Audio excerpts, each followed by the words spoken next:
പറഞ്ഞു തന്ന കഥ ഞാൻ വേണേ പറഞ്ഞുതരാം. ശ്രീരാമേന്ദ്രന്റെ കഥയാ. ഉറക്കത്തിൽ പോലും സത്യമോക്ക് അച്ഛനെ കുറിച്ചുള്ള ചിന്തകളാണല്ലോ ദൈവമേ. എന്ത് പറഞ്ഞാ ഞാൻ ഈ കുഞ്ഞിനെ ഒന്ന് സമാധാനിപ്പിക്കുക? അച്ഛന് ഒരുപാട് സങ്കടത്തോടെയാ ആ കഥ പറഞ്ഞു തന്നത്. മക്കളെ തിരിച്ചറിയാതെ പോയ ശ്രീരാമേന്ദ്രന്റെ കഥ. എനിക്ക് ആ കഥ കേട്ടപ്പോ ഒരുപാട് സങ്കടമായി. മോളെ ക്ഷീണം കൊണ്ട് ഉറങ്ങിപ്പോയതാ. അച്ഛനെ കുറിച്ച് ഊണിലും ഉറക്കത്തിലും ഒക്കെ ചിന്തിച്ചു നടക്കല്ലേ, അതുകൊണ്ടാ അങ്ങനെയൊക്കെ കണ്ടത്. ശാരദാമ്മേ, എന്തിനാ ശാരദാമ്മ അച്ഛനെ എന്നീന്ന് മാറ്റി നിർത്തുന്നത്? അച്ഛനെ കുറിച്ച് ശാരദാമ്മയ്ക്ക് എല്ലാം അറിയാൻ എനിക്കറിയാം. അതുകൊണ്ടാ ഞാൻ ഈ ചോദിക്കുന്നത്. ഇനിയും സത്യയിൽ നിന്ന് എല്ലാം ഒളിച്ചു വെക്കുന്നത് കടുത്ത വഞ്ചനയാണ്. ഒന്നുകിൽ യഥാർത്ഥ സത്യം എന്താണെന്ന് തുറന്നു പറയുക, അല്ലെങ്കിൽ ഒരിക്കലും അച്ഛൻ സത്യക്ക് മുന്നിലേക്ക് വരില്ല എന്ന സത്യം അറിയിക്കുക. ഈ കുരുന്ന് മനസ്സിന് ആശ കൊടുത്തുകൊണ്ട് ഇനി മുന്നോട്ട് പോവാനാവില്ല. ശാരദാമ്മ എന്താ ആലോചിക്കുന്നത്? മോളെ, മോളുടെ അച്ഛൻ വരില്ല. മോളെ സങ്കടപ്പെടുത്തണ്ടെന്ന് കരുതിയ ശാരദാമ്മ ഒന്നും പറയാതിരുന്നത്. മോളെ കാണാൻ വരണമെന്നുണ്ടായിരുന്നെങ്കിൽ എത്രയോ നാളു മുമ്പേ വരേണ്ടതാ. അതുകൊണ്ട് ശാരദാമ്മ പറയുന്നത്, മോള് അച്ഛൻ വരുമെന്നും പറഞ്ഞ് വാശി പിടിച്ച് ഇനി ഇങ്ങനെ കാത്തിരിക്കണ്ട. അങ്ങനെ ഇരുന്നിട്ട് കാര്യമില്ല. മോളെ കാണണമെന്നും മോളുടെ അമ്മയെ കാണണമെന്നും നിങ്ങളോടൊത്ത് അച്ഛന് ജീവിക്കണമെന്ന് ആഗ്രഹമുണ്ടെങ്കിലല്ലേ അച്ഛന് നിങ്ങളെ കാണാൻ ഇഷ്ടമുണ്ടാകൂ. അതില്ലാത്ത ആളോട് നമ്മൾ എത്ര നിർബന്ധിച്ചാലും എത്ര പറഞ്ഞു കൊടുക്കാൻ നോക്കിയാലും കേൾക്കൂല. അതുകൊണ്ടാ ശാരദാമ്മ പറയുന്നത്, വരാത്തവരൊന്നും വരണ്ട. അവരെ നോക്കി നമ്മൾ എന്തിനാ വെറുതെ സമയം കളയുന്നത്? അതുകൊണ്ട് ശാരദാമ്മ പറയുന്നത് എന്റെ മോള് കേൾക്കുവോ? അച്ഛൻ വരുമ്പോ വരട്ടെ. നമ്മളിപ്പോ അതിനു വേണ്ടി വാശിയൊന്നും പിടിക്കണ്ട. ഇല്ല, എന്നെ എല്ലാരും കൂടി പറഞ്ഞു പറ്റിക്കുക. എന്റെ അച്ഛൻ വരുമെന്ന് പറഞ്ഞിരിക്കുന്നത് ഈശ്വരനാ. ഈശ്വരൻ പറഞ്ഞാൽ വരും. ഞാനത് നോക്കട്ടെ ഇനി പുറത്തെങ്ങാനും ഉണ്ടോന്ന്. സത്യം നിക്ക് മോളെ, നിക്ക്. സത്യയുടെ കാര്യം ഓർത്തിട്ട് ചങ്ക് കത്തുന്നല്ലോ ദൈവമേ. ഇനി ഇത് മാറ്റാൻ പറ്റുമെന്ന് തോന്നുന്നില്ല. അച്ഛൻ വരുമെന്ന് ഉറപ്പം. സത്യയിൽ ആഴ്ന്നിറങ്ങിയിരിക്കുക. ഇനി ഇത് മാറണമെങ്കിൽ യഥാർത്ഥ അച്ഛൻ തന്നെ വരണം. ദേവി, എന്താ നിന്റെ മനസ്സില്? ഈ കുരുന്നിനെ ഇട്ട് എന്തിനിങ്ങനെ കഷ്ടപ്പെടുത്തുന്നു?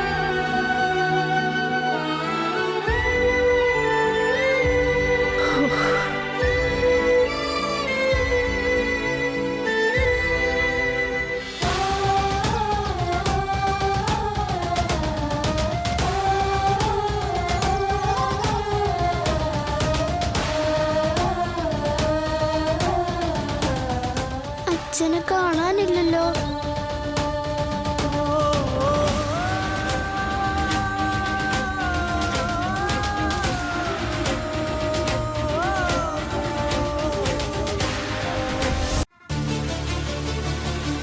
സത്യമ്മ, അത് പിന്നെ മിണ്ടരുത് നീ. നീയോ നശിച്ചു. ഇവളുടെ ജീവിതം കൂടെ നശിപ്പിക്കാൻ എന്തിനാ ഇങ്ങനെ വന്ന് ഒരുങ്ങിക്കെട്ടി നിൽക്കുന്നത്? ആട്ടിപ്പായിച്ചാലും പോയില്ല എന്ന് വെച്ചാൽ എന്താ ചെയ്യാ? സത്യമ്മ, അവരുടെ മനസ്സ് നിറയെ പകയാ. എന്നെ അകറ്റി ഓടിച്ചതുപോലെ അവരെ ശ്യാമയും അവിടെ നിറക്കിവിടും. അവളുടെ ജീവിതവും അവർ നശിപ്പിക്കും. അതിനൊരു കാരണം കിട്ടാൻ വേണ്ടി കാത്തിരിക്കുന്ന സത്യമ്മയ്ക്ക് മുന്നിലേക്ക് പപ്പി ശ്യാമയുടെ മകളല്ല എന്ന സത്യം ഒരിക്കലും കടന്നു ചെല്ലരുത്. അവരറിയരുത്. അറിഞ്ഞ അവര് ശ്യാമയെ വെറുക്കും. പിന്നെ എൻ്റെ അവസ്ഥ തന്നെയായിരിക്കും ശ്യാമയ്ക്കും. ഫോൺ വിളിച്ച് സത്യം പറയാൻ നടക്കുന്നവളുടെ ലക്ഷ്യം മനസ്സിലാക്കി അവൾക്ക് ആവശ്യമുള്ള ഇര എറിഞ്ഞു കൊടുക്കണം. ഇല്ലെങ്കിൽ അവൾ എല്ലാവരുടെ ജീവിതവും തകർക്കും. വിളിക്കുന്നവള് പഠിച്ച കള്ളിയാണ്. തന്ത്രങ്ങൾ അറിയാവുന്ന പഠിച്ച കള്ളി. അതുകൊണ്ട് സൂക്ഷിച്ച് തന്നെ ഓരോ ചുവടും വെക്കേണ്ടതുണ്ട്.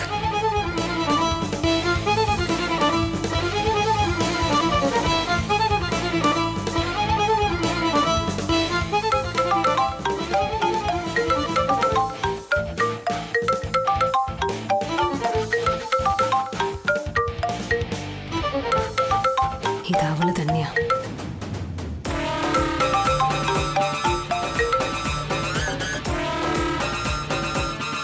ഹായ് ശാലിനി. എന്താ നിനക്ക് വേണ്ടത്? അയ്യോ, നീയൊന്നും ചെയ്യണ്ട. ചെയ്യാനുള്ള കാര്യങ്ങൾ സമയാസമയങ്ങളിൽ കൃത്യമായിട്ട് ഞാൻ ചെയ്തു തരും. അത് നീ കണ്ണീരോട് സ്വീകരിച്ചാൽ മാത്രം മതി. നീ ആരാണെന്നും എന്താണെന്നും എനിക്കറിയില്ല. പക്ഷെ ഞങ്ങളെല്ലാം നിനക്കറിയാം. പണമാണെങ്കിൽ പണം, അതെത്രയാന്ന് വെച്ചാ നിനക്ക് തീരുമാനിക്കാം. ഹും, നീ പറയുന്ന സ്ഥലത്ത് ഞാൻ എത്തിക്കും. പണത്തിന് മുകളിൽ പരുന്തും പറക്കില്ലെന്നല്ലേ പറയുന്നത്? പക്ഷെ പരുന്ത് പറക്കും. ജീവൻ എടുക്കാൻ വട്ടമിട്ട് പറക്കും. ചെറിയ കോഴിക്കുഞ്ഞുങ്ങളെ കണ്ട കൊത്തിപ്പറിച്ചു കളയും. നീ തകർക്കാൻ ശ്രമിക്കുന്നത് കുറെ പേരുടെ ജീവിതങ്ങളാ. അത് നീ മറക്കണ്ട. ജീവിതം അത് നിനക്കും നിന്റെ അനിയത്തിക്ക് മാത്രമല്ലല്ലോ, മറ്റുള്ളവർക്കും ഉണ്ട്. അത് നിന്നെ ഒന്ന് ബോധ്യപ്പെടുത്തണം. പിന്നെ എല്ലാ സത്യങ്ങളും സത്യഭാമയെ അറിയിക്കാൻ വേണം. ഇത് രണ്ടും ഭംഗിയായി നടത്തിയിട്ടേ ഞാനിത് അവസാനിപ്പിക്കൂ. പറ, എന്താ നിന്റെ ലക്ഷ്യം?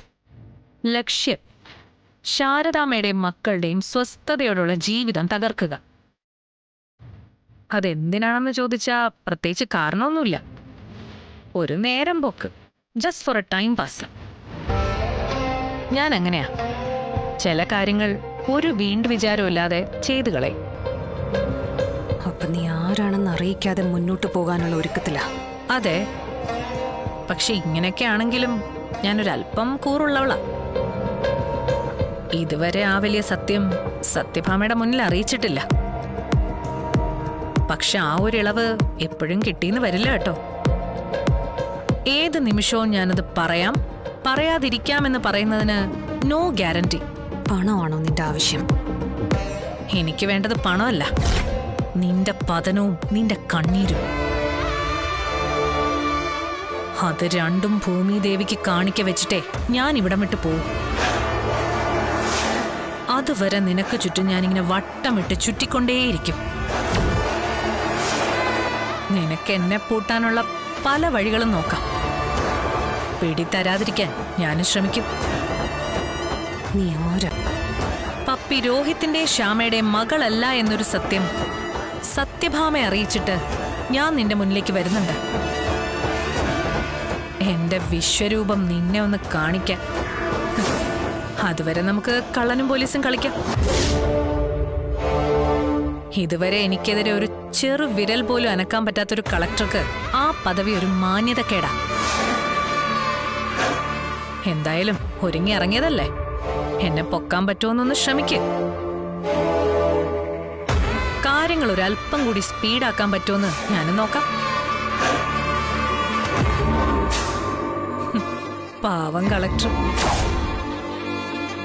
അവൾക്കറിയില്ലല്ലോ കേരളത്തിലെ ഒരു ജയിലിലും സുസ്മിതയെ പൂട്ടാനുള്ള താഴില്ലാന്ന്.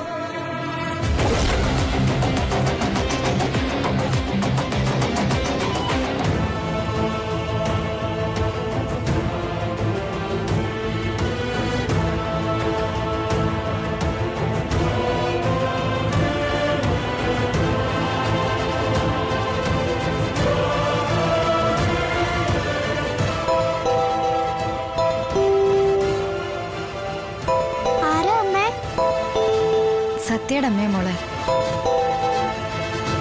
ഹലോ, എനിക്ക് നിന്നെ അത്യാവശ്യമായിട്ടൊന്ന് കാണണം. എവിടെയാ വരാൻ പറ്റുമെന്ന് വെച്ചാ വന്നിട്ട് വിളിക്കേ, ഞാൻ അങ്ങോട്ട് വരാം. ശരി. എന്താ അമ്മേ? ഒന്നുമില്ല. പഠിച്ച എന്തിനായിരിക്കും കുഞ്ഞിച്ച് കാണുമെന്ന് പറഞ്ഞത്?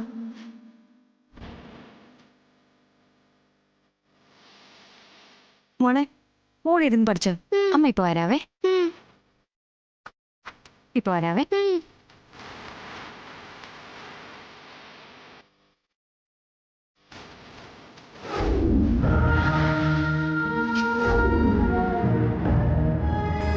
അച്ഛൻ എന്താ വരാത്തത്? അച്ഛൻ വരുമെന്ന് ഭഗവാൻ പറഞ്ഞതാണല്ലോ. പിന്നെ എന്താ അച്ഛൻ വരാൻ വൈകുന്നത്? ഇനി അച്ഛന് വഴി എങ്ങാനും തെറ്റിപ്പോയിട്ടുണ്ടാവോ? കുറെ കാലമായില്ലേ വന്നിട്ട്. വഴി തെറ്റാനും സാധ്യതയുണ്ട്. മോളെ, ആ, വന്നീ പാല് കുടിക്കേ. എത്ര നേരമായിട്ട് ഇവിടെ ഒന്ന് നിൽക്കുന്നു? ശാരദാമ്മ മറന്നോ? അച്ഛൻ വരുമെന്ന് പറഞ്ഞതല്ലേ. വരുമ്പോ എന്നെ തന്നെ ആദ്യം കാണണം. അതിനാ ഞാൻ ഇവിടെ വന്ന് നിൽക്കുന്നേ. അച്ഛൻ വന്നോളും മോളെ. മോളെ, ഈ പാല് കുടിക്കേ. അച്ഛൻ വരാതെ ഞാൻ ഒന്നും കുടിക്കില്ല. മോളെ, അച്ഛൻ വന്നിട്ട് അച്ഛന്റെ കൈകൊണ്ട് എനിക്ക് എടുത്തു തരണം. എന്നാലേ ഞാൻ കുടിക്കൂ. മോള് വെറുതെ വാശി പിടിക്കാതെ. 100 ജോലി തിരക്കായിട്ട് ഓടി നടക്കുന്ന ആൾക്ക് അതെല്ലാം ഇട്ടെറിഞ്ഞിട്ട് ഓടി പോരാൻ പറ്റുമോ? ദാ ഇത് കുടിക്കേ. വേണ്ട. മറ്റുള്ളവരുടെ അച്ഛന്മാരെയൊക്കെ പറയുമ്പോ മക്കളുടെ അടുത്തേക്ക് ഓടി വരുന്നുണ്ടല്ലോ. എന്റെ അച്ഛന് മാത്രം എന്താ എന്റെ അടുത്തേക്ക് വരെ ഇത്ര മടി? എന്നെ കാണാൻ ഇഷ്ടമില്ലാഞ്ഞിട്ടല്ലേ? അയ്യോ, അങ്ങനെയൊന്നും പറയല്ലേ കുഞ്ഞേ. ഇന്നല്ലെങ്കിൽ വേറൊരു ദിവസം സത്യമോളെ കാണാൻ അച്ഛൻ വന്നിരിക്കും. ഇല്ല, അച്ഛൻ ഇന്ന് എന്നെ വരുമെന്നേ. ഭഗവാൻ എന്നെ പറ്റിക്കില്ല. ശരി, സമ്മതിച്ചു. ഈ പാല് കുടിച്ചോണ്ട് ഇവിടെ നിന്ന് നോക്കാലോ. വേണ്ടെന്ന് പറഞ്ഞ വേണ്ട. മോളെ, ഇനി എന്ത് പറഞ്ഞ ഈ കൊച്ചിനെ ഒന്ന് കഴിപ്പിക്കുക? ശാരദാമെന്ന് പോയ ഇവിടെന്ന്. ഓ,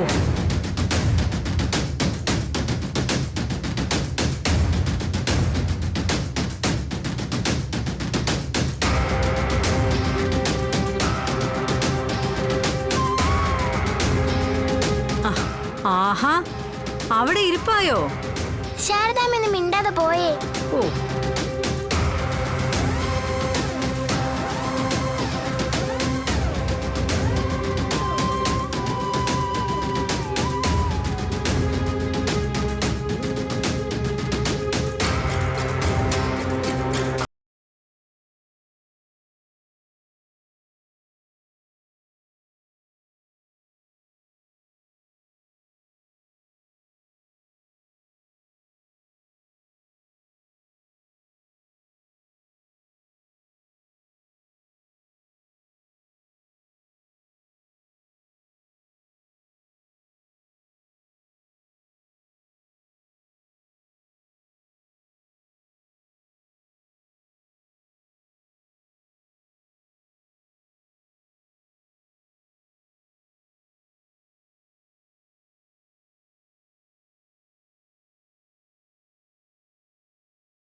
പറഞ്ഞ കേൾക്കാത്തവരാരെങ്കിലും ഉണ്ടോ?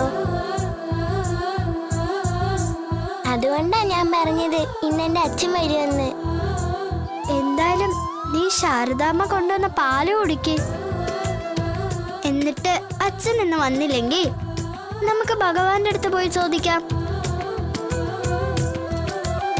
എന്താ, ഞാനും വരാം. പക്ഷെ ഇപ്പൊ നീ പാല് കുടിക്കണം. പാല് മാത്രമേ കുടിക്കൂ.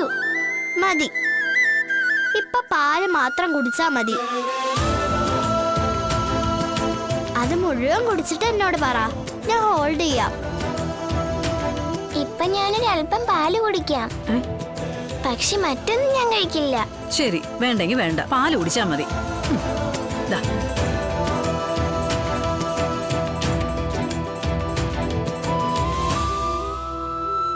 സത്യ മുഴുവനും കുടിക്കണേ. ആ,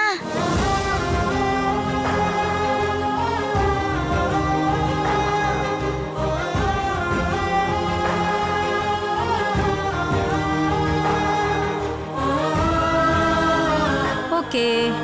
പപ്പി ഞാൻ മുഴുവൻ കുടിച്ചു കേട്ടോ. വീട്ടിക്ക്. ഞാൻ അച്ഛൻ വരുന്നുണ്ടെന്ന് ഒന്നുകൂടി നോക്കട്ടെ. ആ, അത് മോളെ.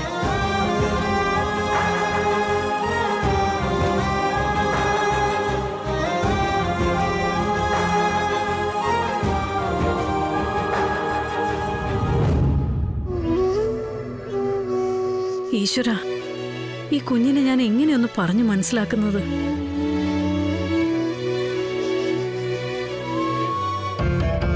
കാണണമെന്ന് പറഞ്ഞത് വളരെ പ്രധാനപ്പെട്ട ഒരു കാര്യം പറയാനാ. കുഞ്ഞേച്ചി, മറ്റൊന്നുമല്ല, ഈ അടുത്ത ദിവസങ്ങളിൽ എപ്പോഴെങ്കിലും ആരെങ്കിലും ഫോൺ ചെയ്യുകയോ എന്തെങ്കിലും വിവരങ്ങൾ വിളിച്ചു ചോദിക്കുകയോ ചെയ്തിട്ടുണ്ടായിരുന്നോ? ഇല്ല. പരിചയമില്ലാത്ത നമ്പറിൽ നിന്ന് വല്ല മെസ്സേജോ ഫോൺ വിളിയോ അങ്ങനെ എന്തെങ്കിലും? ഇല്ല, അങ്ങനെയൊന്നും ഇതുവരെ ഉണ്ടായിട്ടില്ല. അപ്പൊ വിളിക്കുന്നവളുടെ ടാർഗറ്റ് ഞാൻ തന്നെയാ.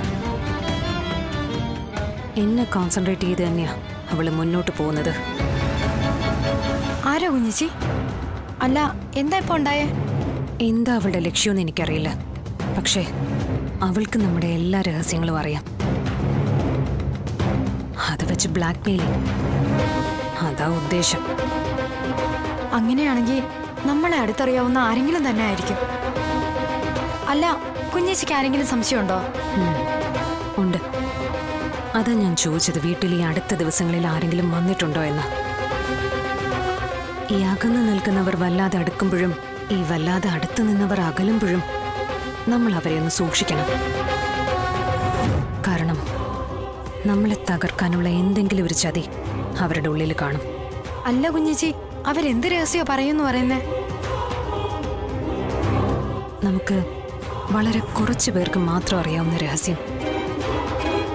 അതാ എന്നെ വിളിക്കുന്നവള് പറയുന്നത്. പപ്പി എന്റെ മോളാണെന്നുള്ള ആ സത്യം. കുഞ്ഞേച്ചി, ഇതെങ്ങനെ അവള് മനസ്സിലാക്കിയെന്ന് എനിക്കറിയില്ല. ചതിക്കാൻ തയ്യാറായി നമുക്ക് ചുറ്റും ആളുള്ളപ്പോ ചതിക്കപ്പെടാൻ എത്ര നേരം വേണം? അവളിത് സത്യാമ്മയെ അറിയിക്കുമെന്നാ ഭീഷണി മുഴക്കുന്നത്. കുഞ്ഞേച്ചി, എല്ലാം കലങ്ങി തെളിയാൻ സമയമായെന്ന് തോന്നുന്നു. സത്യങ്ങൾ എന്നായാലും പുറത്തു വന്നേ പറ്റൂ. ഒരുപക്ഷെ അതിനുള്ള വഴിയായിരിക്കും ഇത്. അങ്ങനെ തോറ്റു കൊടുക്കാൻ പറ്റുമോ? അതിനുവേണ്ടിയാണോ എന്റെ വിഷ്ണുവേട്ടനിൽ നിന്ന് പോലും ഞാനത് മറച്ചു വെച്ചത്? ഇത് സത്യാമ്മ അറിഞ്ഞു കഴിഞ്ഞാൽ പിന്നെ എല്ലാം അതോടെ തീരും. പിന്നെ എന്നെപ്പോലെ നീയും ആ വീട്ടിൽ നിന്ന് പുറത്താക്കപ്പെടും. പിന്നെ രോഹിത്തിന്റെ അവസ്ഥ പോലും എന്താവുമെന്ന് പറയാൻ പറ്റില്ല. അങ്ങനെ എല്ലാം ഇട്ടെറിഞ്ഞ് എല്ലാവരുടെയും ജീവിതം നശിപ്പിക്കാൻ ഞാൻ തയ്യാറല്ല. കുഞ്ഞേച്ചി, എനിക്ക് വേണ്ടി എന്റെ കുഞ്ഞേച്ചി ഇനിയും ത്യാഗം ചെയ്യരുത്. ഓരോ നിമിഷവും അതോർത്ത് വിങ്ങിപ്പൊട്ടി കരയാനേ എനിക്കിപ്പോ കഴിയുന്നുള്ളൂ. ഒരു ദിവസമെങ്കിൽ ഒരു ദിവസം എനിക്ക് എന്റെ കുഞ്ഞേച്ചിക്ക് വേണ്ടി ജീവിക്കണം. ഇപ്പൊ ഞാൻ ജീവിക്കുന്നത് തന്നെ എന്റെ സ്വാർത്ഥതയെ ശപിച്ചുകൊണ്ട് തന്നെയാ. അങ്ങനെ ഇനി ജീവിക്കാൻ എനിക്ക് വയ്യ. മറ്റാരെങ്കിലും സത്യാമ്മയുടെ സത്യങ്ങൾ പറയുന്നതിന് മുമ്പ് നമ്മളായിട്ട് പറഞ്ഞറിയിക്കണം. വരുന്നത് പുറക്കെ വരട്ടെ, അനുഭവിക്കാം. ഇറക്കി വിടുവാണെങ്കിൽ ഇറക്കി വിടട്ടെ. നമ്മുടെ അമ്മയില്ലേ അവിടെ, കുടുംബശ്രീ ഹോട്ടലില്ലേ, ഉള്ള സമാധാനത്തോടെ ഞാൻ അവിടെ കഴിഞ്ഞോളാം. വിഷ്ണുവേട്ടനും സത്യങ്ങളൊക്കെ അറിയട്ടെ. പിന്നെ പപ്പിയും സത്യം, പിന്നെ നിങ്ങൾ രണ്ടുപേരും ഒത്തൊരുമയായ ഒരു കുടുംബമായിട്ട് കഴിയണം. അത് കാണാനുള്ള ഭാഗ്യം, അത് മതി എനിക്ക്.